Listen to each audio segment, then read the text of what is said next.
गडचिरोली जिल्ह्यात दारूबंदी असतानाही अवैध दारू विक्री आणि वाहतूक करणाऱ्यांवर कठोर कारवाई करण्याच्या पोलीस अधीक्षक श्री निलोत्पल यांच्या आदेशानुसार स्थानिक गुन्हे शाखेच्या पथकानं मोठी कारवाई करत बनावट देशी दारू तयार करण्याचा कारखाना उद्ध्वस्त केलाय।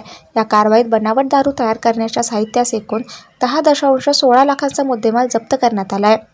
गुप्त माहितीच्या आधारे कारवाई 3 नोव्हेंबर 2025 रोजी स्थानिक गुन्हे शाखेला मिळालेल्या गोपनीय माहितीनुसार व्यंकटेश बैरमवार राहणार मुरुमगाव तालुका धानोरा हा आपल्या घरी बनावट देशी दारू तयार करून कारखाना चालवतोय आणि तयार दारूची वाहतूक 4 चाकी वाहनातून करत आहे। पोलिसांनी मुरुमगाव बाजार मंडी येथे सापळा रचून संशयित टाटा कंपनीचे सुपर एसीई मिंट वाहन ताब्यात घेतले। या वाहनाच्या चोर कप्प्यात देशी विदेशी दारूचा साठा आढळला। याशिवाय जवळच संशयास्पद स्थितीत उभे असलेले अशोक लेलँड कंपनीचे दोस्त वाहन तपासले असता त्यात बनावट दारू बनवण्यासाठी वापरण्यात येणारे 500 किलो रासायनिक द्रव्य भरलेले 2 ड्रम मिळून आले। त्यानंतर पोलिसांनी आरोपी व्यंकटेश्वर बैरमवार यांच्या घरावर छापा टाकून झडती घेतली। घरात बनावट दारू तयार करण्यासाठी आणि बाटल्या सीलबंद करण्यासाठी वापरण्यात येणाऱ्या 2 सीलिंग मशीनसह प्लास्टिक पाईप, खाकी रंगाचे खरडे, बाटल्यांची झाकणे आणि इतर साहित्य जप्त करण्यात आले।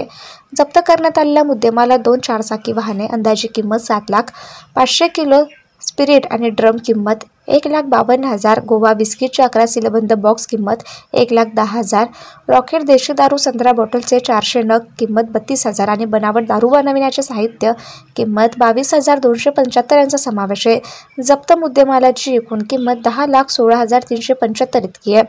या प्रकरणी आरोपी व्यंकटेश बैरमवार यांच्याविरुद्ध पोलीस स्टेशन मुरुमगाव येथे विविध कलमांखाली गुन्हा नोंद करण्यात आलाय। सध्या आरोपीचा शोध सुरू असून पुढील तपास पोलीस उपनिरीक्षक सचिन ठेंग हे करतायत।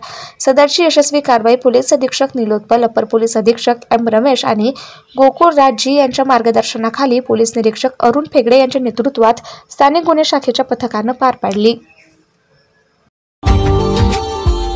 Subscribe now and press the bell icon. Never miss an update.